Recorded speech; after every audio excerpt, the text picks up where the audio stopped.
കേരള രാഷ്ട്രീയത്തിലെ കടുത്ത അർജന്റീന ആരാധകൻ ആരാണെന്ന് ചോദിച്ചാൽ എല്ലാവർക്കും അതിനുള്ള ഉത്തരം അറിയാം. മുൻമന്ത്രി എം മണി എന്ന് തന്നെയായിരിക്കും അതിന്റെ ഉത്തരം.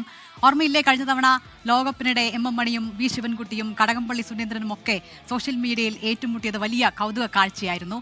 ഇത്തവണയും മെസ്സിപ്പട തന്നെ കപ്പടിക്കും എന്ന പ്രതീക്ഷയിലാണ് മണിയാശൻ.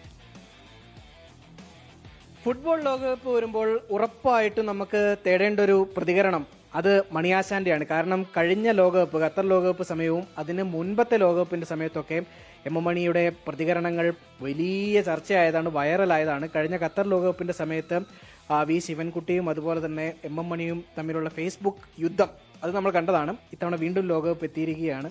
എങ്ങനെയാണ് പ്രതീക്ഷ? ഇത്തവണ ആര് കപ്പ് നേടുന്ന? അർജന്റീന ജയിക്കുമെന്നാണ്, മെസ്സി ജയിക്കുമെന്നാണ്. ഇന്ന് ലോകത്ത്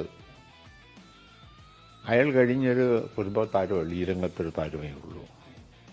പ്രമുഖന്മാരൊക്കെ ഉണ്ടെങ്കിലും ഇന്ന് മികച്ച പേരും പ്രസിദ്ധിയും കഴിവും തെളിയിച്ച ആൾ അദ്ദേഹം തന്നെയാണ്. മെസ്സിയുടെ ഒരുപക്ഷെ അവസാനത്തെ ലോകകപ്പ് കൂടിയായിരിക്കും ഇത്തവണത്തേത്. ആയിരിക്കും, പ്രായമാകും പിന്നെ, ഇല്ലേ? അതുകൊണ്ട് അദ്ദേഹം ജയിക്കട്ടെ എന്ന് ഞാൻ ആശംസിക്കുകയാണ്. ഇപ്പം എന്തുകൊണ്ടാണ് മണിയാശൻ അർജന്റീന ഫാൻ ആയത് എന്നൊരു ചോദിച്ചാൽ എന്താ മറുപടി? അതിനൊന്ന്, അർജന്റീന എന്ന് പറയുന്നൊരു യഥാർത്ഥത്തിൽ ഒരു പിന്നോക്ക രാജ്യമാണ് ഇന്ത്യയെ അപേക്ഷിച്ച്. അവിടുന്ന് വന്നൊരു കായിക താരമാണ്, ലോകപ്രസിദ്ധി നേടിയ ആളാണ് അദ്ദേഹം, ഈ രംഗത്ത് കഴിവ് തെളിയിച്ച ആളാണ്. ഈ ബ്രസീൽ ഫാൻസുകാർ പറയുന്നത് ഈ ബ്രസീൽ ഇത്തവണ വീണ്ടും കപ്പടിക്കും എന്നുള്ളതാണ് അവർ പറയുന്നത്. കാരണം അർജന്റീനയുടെ ഒക്കെ കഴിഞ്ഞ തവണ എന്തോ ലക്കിൽ അവർ കപ്പടിച്ചതാണ്. ഇത്തവണ അങ്ങനെ ആയിരിക്കില്ല, ബ്രസീൽ ആയിരിക്കും, നെയ്മർ ആയിരിക്കും ഉറപ്പായിട്ടും കപ്പടിക്കാൻ പോകുന്നതെന്നാണ് പറയുന്നത്. ഇപ്പോൾ ഒരു കാത്തിരുന്ന് കാണേണ്ട കാര്യമാണ്. അതുകൊണ്ട് മെസ്സി അദ്ദേഹത്തിൻ്റെ ടീം ജയിക്കണമെന്നാണ് എൻ്റെ ആഗ്രഹം. അതാണ് ഇന്ത്യക്കും ലോകകപ്പ് കളിക്കാൻ, അല്ലെങ്കിൽ ആ ഒരു നിലയിലേക്ക് ഇന്ത്യയിലെ ഫുട്ബോൾ രംഗവും മാറേണ്ടതല്ലേ? അത് നിശ്ചയമായിട്ടും അതെ.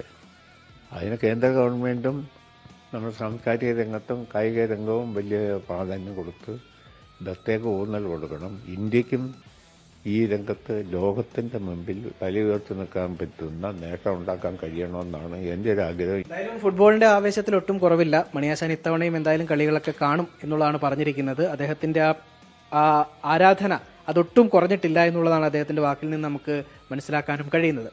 സുമിത്തിനൊപ്പം രാഹുൽ വിജയൻ, 24 ഇടുക്കി.